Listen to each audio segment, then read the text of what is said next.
राधे राधे, जय माता की भक्तों। आप सभी का स्वागत करती हूँ स्पिरिचुअल ज्ञान साधना में और आप सभी से अनुरोध करती हूँ कि स्पिरिचुअल ज्ञान साधना को सब्सक्राइब कर लीजिए और बेल आइकन को प्रेस कर दीजिए ताकि आपको नई नई वीडियोस का नोटिफिकेशन। जय माता की, राधे राधे भक्तों। कैसे हैं आप सभी लोग? आशा करते हैं सभी लोग बहुत अच्छे होंगे। तो आज है बट सावित्री व्रत और आज है ज्येष्ठ मास की अमावस्या की अति महत्वपूर्ण तिथि। तो सबसे पहले मेरी प्यारी माताओं बहनों को ज्येष्ठ अमावस्या बट सावित्री व्रत की हार्दिक शुभकामनाएं। अमावस्या माता से, गौरी माता से, माता सावित्री से यही प्रार्थना है कि माता रानी सभी बहनों और माताओं के सुहाग की सदैव रक्षा करें। सभी माताएं बहनें सदा सुहागन रहें। बट सावित्री व्रत महिलाएं अपने पति की दीर्घायु के लिए रखती हैं। इस व्रत का विशेष महत्व बताया गया है। इस व्रत को करने वाली स्त्रियां देवी सावित्री की तरह अपने पति के लिए लंबी आयु, आरोग्यता और सौभाग्य की कामना करती हैं। इस दिन सुहागन महिलाएं बट वृक्ष की पूजा करती हैं और सावित्री सत्यवान की कथा का पाठ भी करती हैं। प्रिय भक्तों, आज ज्येष्ठ मास के कृष्ण पक्ष की अमावस्या तिथि है और इसी तिथि पर बट सावित्री व्रत किया जाता है। मान्यता है कि बट वृक्ष में त्रिदेव का वास होता है। साथ ही बट वृक्ष के नीचे ही यमराज ने सावित्री को पति सत्यवान के प्राण लौटाए थे। इसलिए इस दिन बट वृक्ष की पूजा और कथा का पाठ करने से महिलाओं को व्रत का पूर्ण फल मिलता है। प्रिय भक्तों, आज के शुभ दिन हमें बट सावित्री व्रत की कथा अवश्य सुनना चाहिए। माता सावित्री के नाम पर ही इस दिन के व्रत का नाम बट सावित्री व्रत पड़ा, क्योंकि बट वृक्ष के नीचे माता सावित्री ने अपने पति के प्राणों की रक्षा की थी। और बट वृक्ष का हमारे हिंदू धर्म में बहुत अधिक महत्व होता है। दीर्घायु वाला ये वृक्ष होता है, ऐसा कहा जाता है। इसमें देवी देवताओं का वास होने के कारण, साथ ही माता सावित्री के तप के कारण इस वृक्ष की पूजा करने से हमारे कष्ट दूर होते हैं और हमारी संतान और पति दीर्घायु होते हैं। तो आइए भक्तों, ऐसे पुण्यदायी दिन, ऐसे पावन दिन अति सुंदर कथा सुनते हैं आज बट सावित्री व्रत की कथा। आइए भक्तों, प्रारंभ करते हैं कथा। सभी भक्तगणों से अनुरोध है कि सभी लोग बड़े ही प्रेम और श्रद्धा के साथ इस कथा का श्रवण कीजिए। बोलिए गणेश भगवान की जय, गौरी शंकर भगवान की जय, लक्ष्मी नारायण भगवान की जय, बट वृक्ष की जय, माता सावित्री की जय, ऐसे महान पति सत्यवान की जय जिनको माता सती सावित्री मिली थी, जिन्होंने साक्षात यमराज से उनके प्राण वापस लाए थे, और यमराज भगवान की जय। एक बार देवी पार्वती ने भगवान शिव से पूछा, हे प्रभु, आप सर्वज्ञ हैं, आप मुझे वह पुण्यकारी कथा सुनाइए जो महिलाओं के लिए अत्यंत शुभ फलदायक हो, पतिव्रता, धर्म को दृढ़ करने वाली हो और सौभाग्य प्रदान करने वाली हो। प्रभास क्षेत्र में स्थित सावित्री देवी की कथा मुझे सुनाइए, जिसकी महिमा आज भी बट सावित्री व्रत के रूप में पूजी जाती है। तब भगवान शिव बोले, हे पार्वती, मैं तुम्हें एक ऐसी कथा सुनाता हूँ जो महिलाओं के लिए आस्था और शक्ति तथा पतिव्रता धर्म की अद्भुत मिसाल है। यह कथा प्रभास क्षेत्र की है, जहाँ सावित्री स्थल नामक स्थान पर बट सावित्री व्रत की महान परंपरा का आरंभ हुआ था। बहुत समय पहले मद्र देश में अश्वपति नामक एक प्रतापी और धर्मनिष्ठ राजा राज्य करते थे। वह सत्यवादी, क्षमाशील और प्रजा वत्सल थे, परंतु उन्हें कोई संतान नहीं थी। संतान की प्राप्ति के लिए उन्होंने कई वर्षों तक नित्य सावित्री देवी की पूजा की। अंततः उनकी तपस्या और भक्ति से प्रसन्न होकर स्वयं देवी सावित्री प्रकट हुई और उन्हें पुत्री प्राप्ति का वरदान दिया। कुछ समय बाद अश्वपति की रानी ने एक दिव्य कन्या को जन्म दिया, जो रूप, गुण और तेज में स्वयं देवी सावित्री का अंश मानी गई। राजा ने उसका नाम भी सावित्री ही रखा। वह कन्या बड़ी होकर अत्यंत सुंदर, गुणवान और तेजस्विनी बनी। नगरवासी उसे देखकर यही कहते कि यह कोई साधारण कन्या नहीं, देवी का अवतार है। जब सावित्री यौवनावस्था में पहुंची तो राजा अश्वपति ने विवाह की चिंता की। उन्होंने अपनी पुत्री से कहा, पुत्री, तुम्हारा विवाह योग्य समय आ गया है, परंतु मैं तुम्हारे लिए कोई उपयुक्त वर नहीं ढूंढ पा रहा हूँ। अतः मैं तुम्हें अनुमति देता हूँ कि तुम स्वयं अपने लिए योग्य वर का चयन करो। राजा के निर्देश पर सावित्री कुछ वृद्ध और बुद्धिमान मंत्रियों के साथ वन क्षेत्रों की यात्रा पर निकली, जहाँ उन्होंने कई तपस्वी और राजवंशीय परिवारों को देखा और अंततः शाल्व देश के निष्कासित राजा दुमतसेन के पुत्र सत्यवान को अपना वर चुन लिया। सत्यवान नेत्रहीन राजा के साथ वन में जीवन व्यतीत कर रहे थे। वह अत्यंत धर्मनिष्ठ, सत्यवादी और सेवापरायण युवक थे। जब सावित्री अपने चयन की जानकारी लेकर लौटी तो वहां देवर्षि नारद पहले से ही उपस्थित थे। उन्होंने सत्यवान के विषय में सुनते ही कहा, हे राजन, सत्यवान सभी गुणों में श्रेष्ठ है, लेकिन एक दोष है, वह अल्पायु है। ठीक 1 वर्ष बाद उसकी मृत्यु निश्चित है। ये सुनकर भी सावित्री ने दृढ़तापूर्वक उत्तर दिया, वर एक बार ही वरण किया जाता है, चाहे वह दीर्घायु हो या अल्पायु।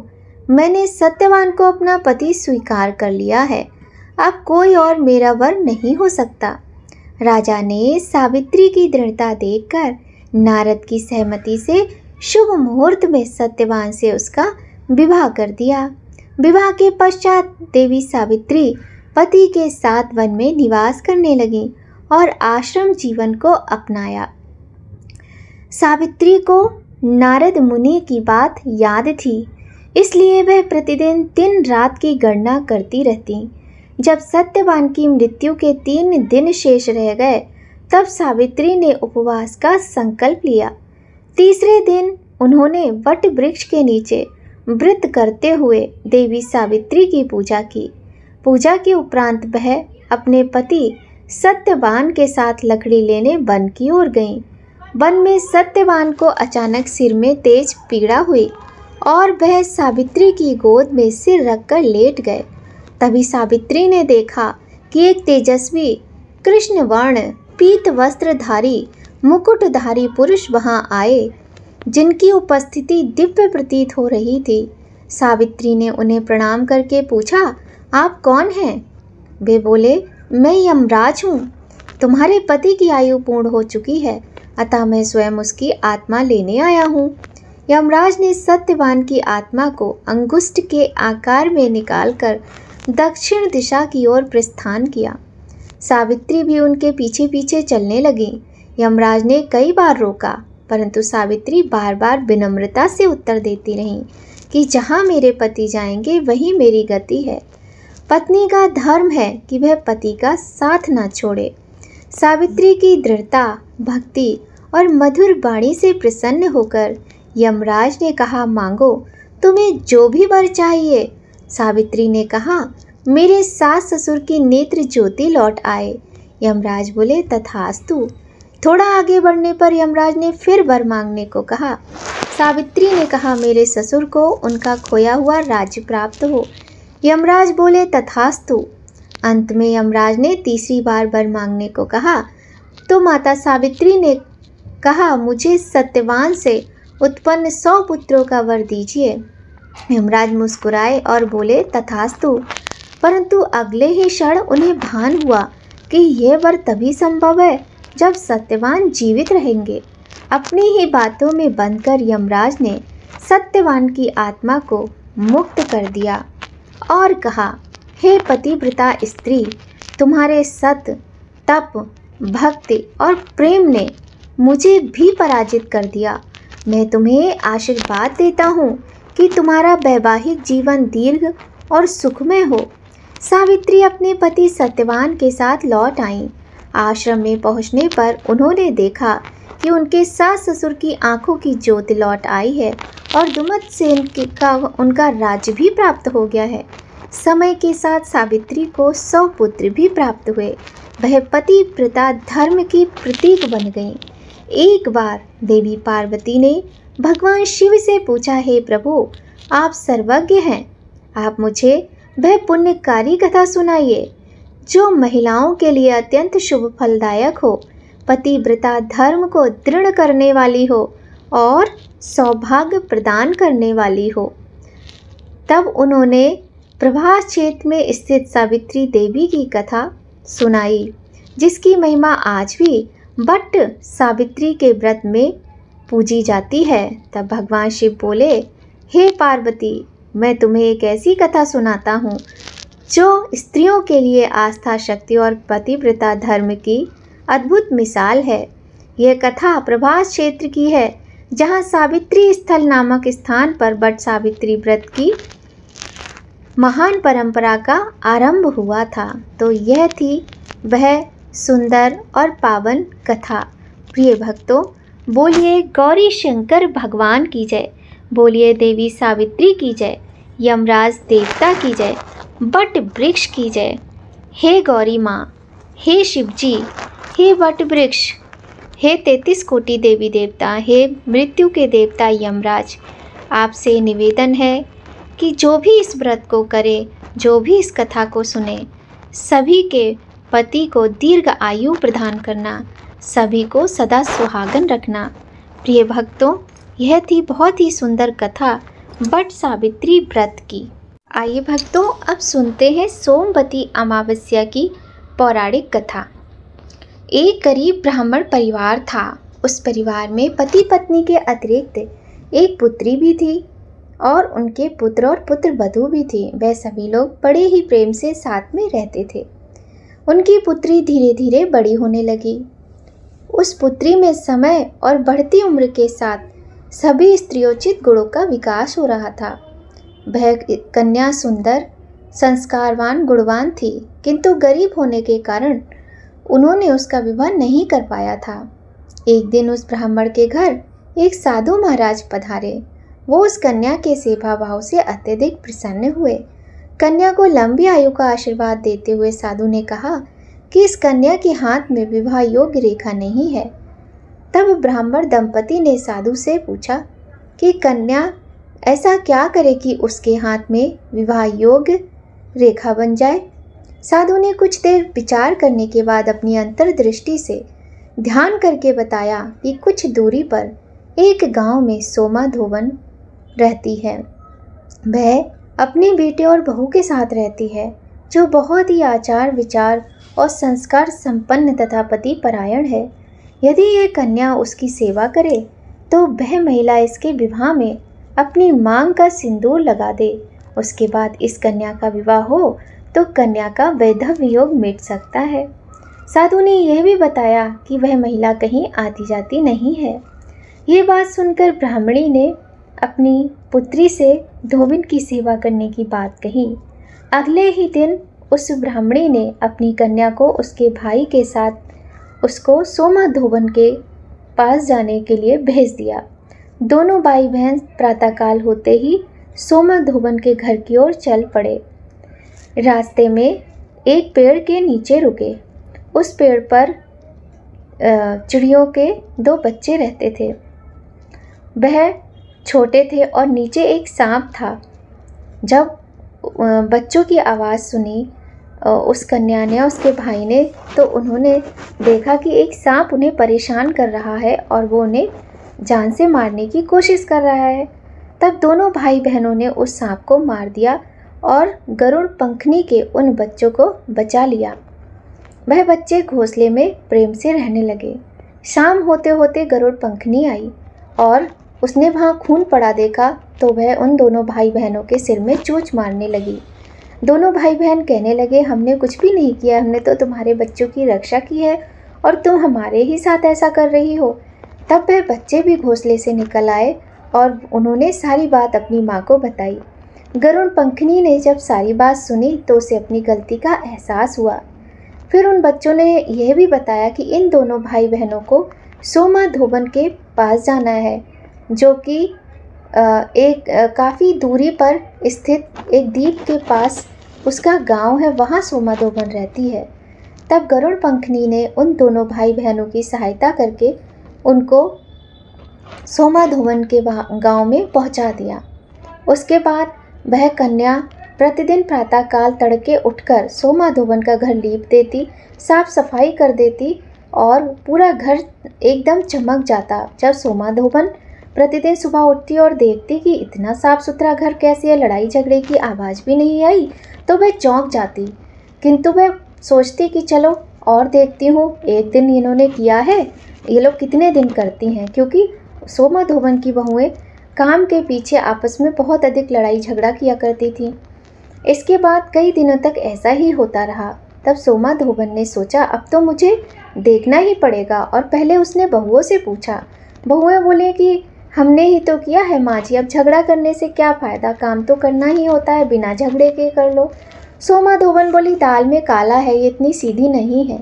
इसके बाद वह जानने के लिए रात भर जागती रही, और जब उसने देखा वह ब्राह्मण कन्या सुबह तड़के आकर पूरे घर की सफाई कर रही है, गोबर से लीप रही है, तो उसने उसका हाथ पकड़ लिया और कहा तुम कौन हो और ये सब क्यों करती हो, यहाँ क्यों आई हो। तब उस ब्राह्मणी ने सारी बात धोबन को बता दी, किंतु वह धोबन कहने लगी कि ठीक है, मैं तुम्हारे साथ अवश्य चलूँगी, क्योंकि जो तुमने किया है वो हर कोई नहीं करता और तुम बहुत ही अच्छी हो। तुम्हारे अंदर मुझे वो दिखाई देता है जो सबके अंदर नहीं होता है। तुम बहुत सच्चे हृदय की और बहुत उच्च विचारों वाली एक सती के समान कन्या हो। मैं तुम्हारी सहायता अवश्य ही करूँगी। यह बात सुनकर ब्राह्मण की बेटी बहुत ही प्रसन्न हो गई। अब सोमाधोबन उसके साथ उसके घर की ओर चल पड़ी। कन्या ने साधु द्वारा बताई गई सारी बात सोमाधोबन को बता दी थी। सोमाधोबन पति परायण थी, उसमें बहुत तेज था, इसीलिए वह तैयार हो गई। सोमाधोबन के पति थोड़ा अस्वस्थ थे। उसने अपनी बहू से अपने घर लौट आने तक घर पर ही रहने को कहा और कहा कि यदि पति या बच्चों को कुछ हो जाए तो उनका अंतिम संस्कार ना किया जाए। इसके बाद सोमाधोबन उस कन्या के साथ उसके घर पहुंच गई। वहां धूमधाम से उस कन्या का विवाह हुआ, किंतु विवाह के समय ही उसे सांप ने डस लिया और उसके पति के प्राण निकल गए। तब सोमाधोबन ने अपने मांग का सिंदूर उस कन्या की मांग में लगाया और उसका पति जीवित हो गया। और उधर सोमाधोबन के पति के प्राण पखेरु उड़ गए। उसे इस बात का पता चल गया था। वह घर से निराजल ही चली थी, यह सोचकर कि रास्ते में कहीं पीपल का पेड़ मिलेगा तो उसे भभरी देकर और उसकी परिक्रमा करके ही जल ग्रहण करेगी। उस दिन सोमवती अमावस्या थी। ब्राह्मण के घर मिले पुए पकवान की जगह उसने ईंट के टुकड़ों से 108 बार भभरी देकर 108 पीपल के पेड़ की परिक्रमा की और उसके बाद जल ग्रहण किया। ऐसा करते ही उसके पति के मुर्दा शरीर में प्राण वापस आ गए। धोबन का पति भी जीवित हो उठा और उसके बच्चे भी। इसीलिए सोमवती अमावस्या के दिन से शुरू करके जो व्यक्ति हर अमावस्या के दिन भभरी देता है उसके सुख सौभाग्य में वृद्धि होती है। पीपल के पेड़ में सभी देवों का वास होता है, अतः जो व्यक्ति हर अमावस्या को ना कर सके वह सोमवार को पड़ने वाली अमावस्या के दिन 108 वस्तुओं की भभरी देकर सोमाधोबन और गौरी गणेश का पूजन करता है, उसे अखंड सौभाग्य की प्राप्ति होती है। ऐसी प्रचलित परंपरा है कि पहली सोमवती अमावस्या के दिन धान, पान, हल्दी, सिंदूर और सुपारी की भभरी दी जाती है। उसके बाद की सोमवती अमावस्या को अपने सामर्थ्य के हिसाब से फल, मिठाई, सुहाग सामग्री, खाने की सामग्री इत्यादि की भभरी दी जाती है और फिर भभरी पर चढ़ाया गया सामान किसी सुपात्र ब्राह्मण, ननद या भांजे भांजी को दिया जा सकता है। बोलिए लक्ष्मी नारायण भगवान की जय, बोलिए गौरी शंकर भगवान की जय, बोलिए सोमाधोबन की जय। आइए भक्तों, अब अंत में श्रवण करते हैं भगवान शिव और माता पार्वती की सुंदर आरती। शीश गंगे अर्धांग पार्वती सदा विराजत कैलाशी, नंदी भृंगी नृत्य करते हैं, गुण भक्तन शिव की दासी। शीतल मंद सुगंध पवन वह बैठे हैं शिव अविनाशी, करत गान गंधर्व सप्त स्वर राग रागिनी यति गासी। यक्ष रक्ष भैरव जहाँ डोलत बोलत हैं बन के वासी, कोयल शब्द सुनावत सुंदर भ्रमर करते हैं गुंजासी। कल्प द्रुम अरु पारिजात तरु लाग रहे हैं लक्षासी, सूर्यकांत संपर्वत शोभित चंद्रकांत अपनी वासी। छहो ऋतु नित फलत रहते हैं, पुष्प चढ़ते हैं वर्षासी।